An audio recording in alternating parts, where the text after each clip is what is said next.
پڑھا ہے نا حدیث شریف میں، قرآن میں بھی بلکہ ہے کہ سب سے اونچا درجہ فردوس سب سے افضل ہے۔ اللہ کے نبی نے فرمایا نا جب اللہ سے مانگو تو کیا مانگو؟ فردوس مانگو، کیونکہ فردوس جو ہے سب سے اونچا، سب سے افضل مقام ہے، اور اس کے اوپر اللہ کا عرش ہے۔ فردوس کی جو چھت ہے وہ اللہ کا عرش ہے۔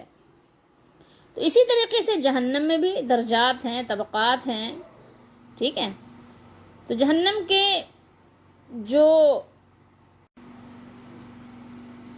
درک ہے نا، پھر درکی، تو جہنم کے جو درکات آپ کہیے ہیں، تو جو جتنا نیچا ہے اتنا ہی سخت ہے، جو جتنا اونچا ہے اتنا ہی بلند ہے نا، اتنا ہی افضل والا ہے، تو جو جتنے نیچے ہے اتنا ہی زیادہ وہ سخت ترین اور بدترین بھی ہے۔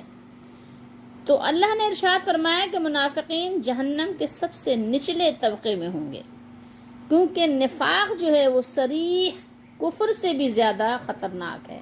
جو کھلا ہوا کفر ہے وہ اتنا خطرناک نہیں ہے۔ جو سانپ آپ کے سامنے نظر آ رہا ہے اس سے آپ اپنا بچاؤ کر سکتے ہیں نا، اس سے بچاؤ بہت آسان ہوتا ہے، لازمی بات ہے، آپ اسے مار بھی سکتے ہیں، بھگا بھی سکتے ہیں، آپ خود بھی وہاں سے جا سکتے ہیں۔ لیکن جو چھپ کر بیٹھا ہوا ہے کہیں پر اور اچانک سے نکل کے آیا اور حملہ کر دیا، تو زیادہ خطرناک کون سا ہوا، کھلا ہوا یا چھپا ہوا؟ تو یہ بات تو کھلی ہوئی واضح ہے، سبھی جانتے ہیں کہ کھلا ہوا جو دشمن ہے وہ قدر آسان ہے چھپا ہوا دشمن کے مقابلے میں۔ چھپا ہوا دشمن جو ہے، جو آپ کا دوست بھی بنا رہے تو وہ تو اور ہی زیادہ خطرناک ہے، اس کو تو آستین کا ہی سانپ کہتے ہیں نا، کہ آستین کے اندر ہی چھپا ہوا ہو، پتہ ہی نہ چلے۔ تو اس لیے اس کی جیسے دشمنی اس کی خطرناک اور سخت ہے، تو اس کے لیے عذاب بھی ویسے ہی خطرناک اور سخت ہے۔ بہرحال اللہ تعالی ہم سب کو ہر طرح کے نفاق سے بچائے اور ان کی صحبت سے بھی بچائے۔ اب آپ یہاں دیکھیے کہ اللہ نے فرمایا اولیاء، یہ بھی ہم بار بار پیچھے پڑھ چکے ہیں، آگے بھی پڑھتے ہی رہیں گے۔ قرآن مجید میں بہت ساری آیات ایسی ہیں جو آپ کی یاد دہانی کے لیے بار بار بیان کی جاتی ہیں۔ میں نے آپ کو پہلے بھی بتایا نا کہ جیسے ریمائنڈر لگایا ہوا ہے، تو آپ کے دماغ میں بار بار جو ہے نا اس کا الارم بجتا ہے، ٹھیک ہے، ہوشیار ہو جاؤ، متنبہ ہو جاؤ، وارن ہو جاؤ، یہ آپ کو بار بار آگاہ کرتے ہیں، ٹھیک ہے۔ جیسے کہ کوئی اہم خبر ہوتی ہے نا، تو آپ نے دیکھا ہوگا نا کہ بار بار طوطوں کی طرح وہ رٹنا شروع ہو جاتے ہیں خبر پڑھنے والے۔ اسی طریقے سے کوئی اگر الارمنگ حالات ہوتے ہیں تو بار بار اعلانات شروع ہو جاتے ہیں، ہاں بھائی اپنا بچاؤ کر لو، ٹھیک ہے۔ تو اسی طریقے سے ظاہر ہے آخرت کے جو معاملات ہیں وہ بہت اہم ہیں، الارمنگ ہیں، پہلے سے ہی آپ کو وارن کیا گیا ہے، ہوشیار ہو جائیے، خبردار ہو جائیے۔ تو اولیاء آپ کو پتہ ہے کہ یہ ولی کی جمع ہے، اور ولی کا معنی آپ جانتے ہی ہیں، دوست کے لیے بھی استعمال کرتے ہیں، جو آپ کا رازدار بھی ہو، مددگار بھی ہو، مشکل وقت میں آپ کا ساتھ دینے والا بھی ہو، آپ کا غم گسار بھی ہو، تو بہت سارے معنی میں استعمال کرتے ہیں۔ ویسے یاد رہے کہ ولی اور اولیاء کے اور بھی بہت سارے معنی اور مطالب ہیں، لیکن ہمارے ہاں جو اصطلاح میں ہم نے جس کو اولیاء اور ولی یعنی ہم نے نام رکھا ہوا ہے اس کو سب جانتے ہیں۔ تو یہاں پر اللہ رب العالمین نے یہ بیان کر کے ہمیں بتا دیا، آگاہ کر دیا کہ کفار کے ساتھ اس قسم کے قریبی دلی لگاؤ اور مراسم اور رشتہ داریاں اور ان کے ساتھ وفاداریاں اور پختہ تعلقات، دیرینہ تعلقات، یہ منافقت کی کھلی ہوئی دلیل ہے، ایک علامت ہے، نشانی ہے۔ اس کے بعد اگر تم پر اللہ تعالیٰ کی گرفت آئے تو تم کو پھر شکوہ کا کوئی موقع نہیں رہے گا، تم پھر کوئی شکایت نہیں کر سکتے، ٹھیک ہے، کوئی واویلا نہیں کر سکتے، تم کو پہلے سے آگاہ کر دیا گیا، تم کو بتا دیا گیا، ٹھیک ہے۔ کیا آپ پھر یہ نہ کہنا کہ اجی ہم تو مسلمان تھے، ہاں ہمارے ساتھ ایسا کیوں ہوا؟ تو تمہیں بتایا جا رہا ہے کیونکہ تم نے کفار کے ساتھ دوستی قائم کر کے اپنے منافق ہونے کا ناقابل تردید ثبوت مہیا کر دیا ہے. ٹھیک ہے، اب کسی دلیل کی ضرورت نہیں ہے. اتنی دلیل، یہ حجت کافی ہے کہ جو آپ نے ان سے دلی مراسم قائم کر لیے، رشتہ داریاں کر لیں، اور اپنے راز بھی ان کو پہنچاتے ہو. ان کو آپ نے اپنا دلی دوست بنا لیا ہے. تو اب اور کسی دلیل کی ضرورت باقی نہیں رہ گئی. یہ دلیل اتنی زیادہ کھلی ہوئی ہے، سلطان مبین ہے یہ. تو ہمیں یہاں پر یاد دلائی گئی یہ بات کہ ایسی یعنی دلیلیں اللہ تعالیٰ کو مت پیش کرو، ایسی دلیلیں مت مہیا کرو جو تمہارے خلاف ہی قیامت کے دن تمہارے جہنم میں جانے کا باعث ہو جائیں. سب سے نچلے طبقے میں، سب سے نچلے طبقے کا نام کیا ہے؟ ہاویہ ہے. ہاویہ ہے نا، سورہ القاریہ میں اللہ نے فرمایا جو جہنم کا سب سے نچلا طبقہ ہے اس کو ہاویہ کہتے ہیں. اور منافقین کی مذکورہ عادات سے اللہ تعالی ہم سب کو اور سب مسلمانوں کو بچائے رکھے. اور ایک چیز اور یاد کرنے کی ہے جو ہم آگے انشاءاللہ اس کے بعد تلاوت کریں گے کہ اللہ نے 4 چیزوں کا خلوص دل سے اہتمام کرنے کا یہاں پر ذکر فرمایا ہے کہ جو لوگ ان 4 چیزوں کو خلوص کے ساتھ اس کا اہتمام کریں گے وہ جہنم میں جانے کے بجائے جنت میں جائیں گے اور جنت میں اہل ایمان کے ساتھ ہوں گے. تو اللہ تعالی ہمیں بھی ان 4 چیزوں کو خلوص کے ساتھ اختیار کرنے کی توفیق دے. آمین. اب آپ اگر غور کریں تو میرے اور آپ کے لیے اس آیت مبارکہ میں یا ان آیات طیبات میں کیسے اسباق موجود ہیں. بے شمار سبق موجود ہیں ہمارے لیے بھی اور ہمارے بچوں کے لیے بھی کہ غور کیجئے کہ کیا ہم ایسا نہیں کر رہے ہیں، اور اگر ایسا کر رہے ہیں تو کیوں کر رہے ہیں. یہ بھی اللہ تعالیٰ نے بیان فرما دیا. لیکن اگر ہم اپنے حال پر غور کریں تو ہمارا حال سے بے حال ہو چکا ہے.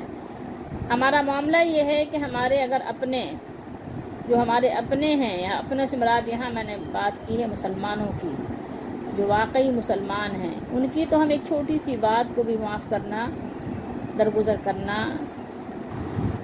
بہت یعنی مشکل سمجھتے ہیں، بہت گراں گزرتا ہے ہمارے اوپر. لیکن اگر غیروں کی بات ہو تو ہم بڑی بڑی باتوں کو بھی اگنور کر دیتے ہیں کہ کوئی بات نہیں ہے یار، کوئی مسئلہ نہیں ہے.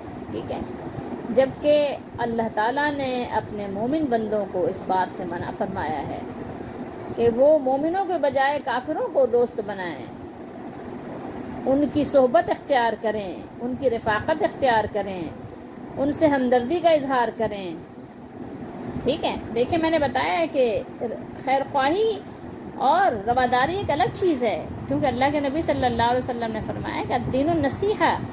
ٹھیک ہے، دین خیر خواہی ہے، ہر ایک کے لیے آپ خیر خواہی کریں، لیکن کس طرح سے، اس کا بھی پورا طریقہ کار ہمیں رسول اللہ صلی اللہ علیہ وسلم نے کر کے دکھا کر سمجھا دیا، بتا دیا. لیکن ہم ہیں کہ ہم سمجھنے کو تیار نہیں ہیں.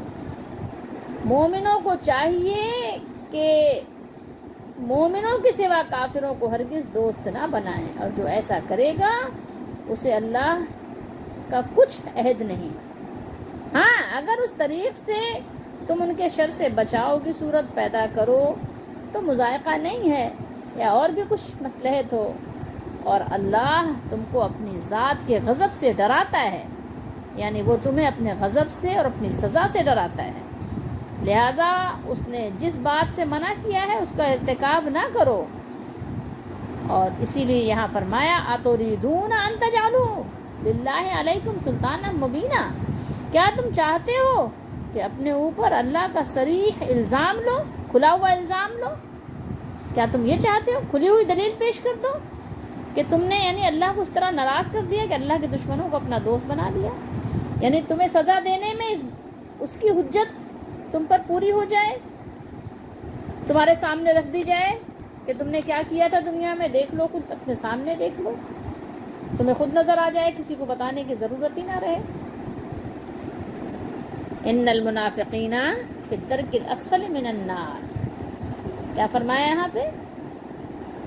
کہ کچھ شک نہیں کہ منافق لوگ دوزخ کے سب سے نچلے طبقے میں ہوں گے. قیامت کے دن انہیں ان کے شدید کفر کی سزا یہ دی جائے گی کہ وہ دوزخ کے سب سے نچلے طبقے میں ہوں گے، سب سے نچلے طبقے میں. حضرت ابن عباس رضی اللہ تعالیٰ عنہما سے روایت ہے کہ وہ جہنم کی آگ میں سب سے نیچے ہوں گے، سب سے نیچے.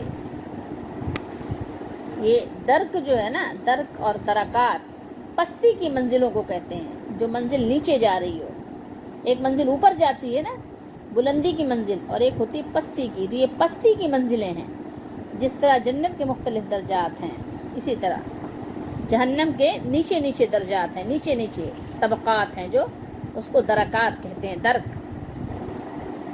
امام ابن جریر نے روایت بیان کیا ہے حضرت عبداللہ بن مسعود رضی اللہ تعالیٰ عنہ کی. تو کیا بیان کیا ہے کہ اس کا معنی یہ ہے کہ منافقین کو دوزخ میں تابوتوں میں بند کر کے، تابوت جانتے ہیں آپ، تابوت بتانے کی ضرورت نہیں ہے، تابوتوں میں بند کر کے تالے لگا دیے جائیں گے. تابوتوں میں، یہ دنیا والے تابوت نہیں، وہ جہنم کے تابوت ہوں گے. اللہ تعالی ہم سب کو بچائے. اس میں پھر تالے لگا دیے جائیں گے، آپ کو پتہ ہے. اور امام ابن ابو حاتم نے روایت کیا ہے کہ حضرت عبداللہ بن مسعود رضی اللہ تعالیٰ عنہ سے منافقین کے بارے میں پوچھا گیا تو انہوں نے فرمایا کہ انہیں تابوتوں میں بند کر کے جہنم کے سب سے نچلے طبقے میں ڈال دیا جائے گا. کہاں ڈالا جائے گا؟ سب سے نچلے طبقے میں ڈال دیا جائے گا. وَلَن تَجِدَ، کیا فرمایا؟ فرمایا وَلَن تَجِدَ لَهُمْ نَصِيرًا، اور آپ ان کا کسی کو مددگار نہیں پائیں گے جو انہیں اس حالت سے نجات دے سکے، اس سے بچا سکے اور دردناک عذاب سے باہر نکال سکے.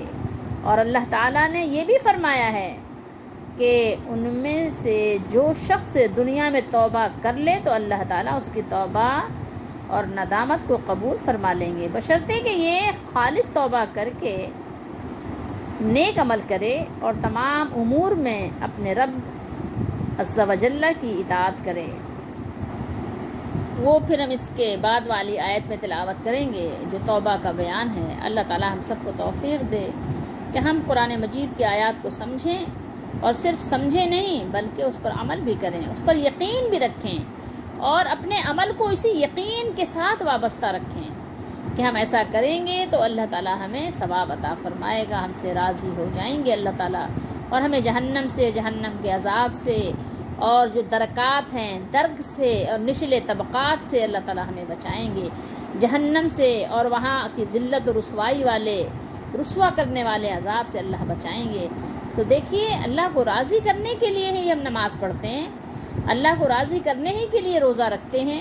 اللہ کو راضی کر، کیا ہماری یہ نیت ہوتی ہے؟ نہیں ہوتی ہے. اگر نہیں ہوتی تو ہمیں یہ نیت کرنی چاہیے. جب نماز پڑھنے لگے تو یہ نیت کر لیا کریں کہ مالک اے اللہ، ہم آپ کو راضی کرنے کے لیے نماز پڑھ رہے ہیں، رسم ادا کرنے کے لیے نہیں پڑھ رہے ہیں، عادت پوری کرنے کے لیے نہیں پڑھ رہے ہیں کہ اماں ابا نے عادت ڈال دی تھی اس لیے ٹھونگے مارنے کے لیے نہیں کر رہے ہیں، نماز لوگوں کو دکھانے کے لیے نہیں کر رہے ہیں کہ جناب ہم نمازی اور غازی ہیں، بلکہ اللہ آپ کو راضی کرنے کے لیے نماز پڑھ رہے ہیں، راضی کرنے کے لیے یہ صدقہ اور خیرات اور زکوٰۃ ادا کر رہے ہیں، راضی کرنے کے لیے عمرے پہ جا رہے ہیں، راضی کرنے کے لیے حج کرنے جا رہے ہیں، لوگوں میں حاجی کہلانے کے لیے نہیں حج کرنے جا رہے ہیں. مالک سب کچھ یہ آپ کو راضی کرنے کے لیے ہے. تو اسی طریقے سے اپنے آپ کو گناہوں سے بچانے کے لیے بھی اللہ مالک آپ کو راضی کرنے کے لیے کر رہے ہیں. جھوٹ نہیں بولتے اس لیے کہ آپ راضی ہو جائیں، آپ کو جھوٹ پسند نہیں ہے. سچ اس لیے بولتے ہیں کہ مالک آپ راضی ہو جائیں، آپ کو راضی کرنے کے لیے سچ بولتے ہیں. لوگوں کی باتوں کو اس لیے، ان کی ترش اور ان کی طنز اور ان کی مشکل اور ان کی پریشان کن اور ان کی دل آزاری والی باتیں اس لیے برداشت کر لیتے ہیں مولا کہ آپ راضی ہو جائیں. آپ کو یہ بات پسند ہے کہ لڑائی جھگڑا کو ترک کر دو اور درگزر سے کام لو. تو مالک آپ کو راضی کرنے کے لیے سب کچھ کر رہے ہیں، آپ کو راضی کرنے کے لیے. چاہے ہمیں کافر کتنے ہی اچھے لگیں، لیکن چونکہ وہ آپ کی نہیں مانتے تو ہم ان سے دوستی نہیں کر رہے ہیں. جب ہمارا سارا معاملہ اللہ کو راضی کرنے کے لیے ہے تو پھر یہ کیا کہ جہاں جی چاہا وہاں مانا، جہاں جی چاہا نہیں مانا. ایسا کیوں ہے پھر؟ جب اس کو راضی کرنا ہے تو ہر حال میں اس کو راضی کرنا ہے، اور ہر معاملے میں اس کو راضی کرنا ہے، اور ہر کام میں اس کو راضی کرنا ہے. ٹھیک ہے، اپنے بھائیوں سے بھی جوڑنا ہے تو اپنے مالک کو راضی کرنے کے لیے جوڑنا ہے. ٹھیک ہے، اور جو اس سے محبت کرتے ہیں بہن بھائیوں سے، یا اپنے رشتہ دار احباب سے، یا پڑوسیوں سے، یا جو بھی مسلمان ہیں، ان سے محبت اور دلی لگاؤ جو رکھتے ہیں، اگرچہ ان کے عمل ناپسند بھی ہمیں ہوں تو پھر بھی کیونکہ ہمارا مالک راضی ہو جائے، اس کو یہی بات پسند ہے کہ لڑائی جھگڑے فساد کو دور کرو. ادفع باللتی ہی احسن، دفع کرو فساد کو. کس سے؟ احسن طریقے سے، بھلائی کے ساتھ، بھلائی سے برائی کو دور کر دو. تو اس لیے جب سارے کام اس کو راضی کرنے کے لیے ہیں تو یہ کیا ہے کہ کہیں پہ اس کے راضی کرنے کے لیے بات مان لی، کہیں پہ نہیں مانی. نہیں، اس کو راضی کرنے کے لیے سارے کام کرنے ہیں. تو یہ سارے جو اس کے بیانات ہیں اس کو اپنی زندگی میں نافذ کرنا ہے. اس کا نفاذ سب سے پہلے ہمیں اپنے اوپر کرنا ہے، کیونکہ اگر اپنے اوپر ہم نے نہیں کیا تو پھر ہماری ساری تبلیغ، ساری تلقین بے مقصد ہو جائے گی. پھر کیا رہا مقصد، کیا رہا آپ کے پیچھے؟ مقصد اور مقصود تو آپ نے کھو دیا. ٹھیک ہے، تو اللہ تعالی ہم سب کو سمجھنے کی توفیق دے کہ دین کو پوری طرح سمجھیں، اور دین کو صحیح طریقے سے سمجھیں، اور دین کو سنت کی روشنی میں سمجھیں، اور دین کو صحابہ کرام رضی اللہ تعالیٰ عنہم کے عمل کے طریقہ کار کے مطابق سمجھیں. اللہ ہمارا حامی و ناصر ہو اور ہماری دستگیری فرمائے.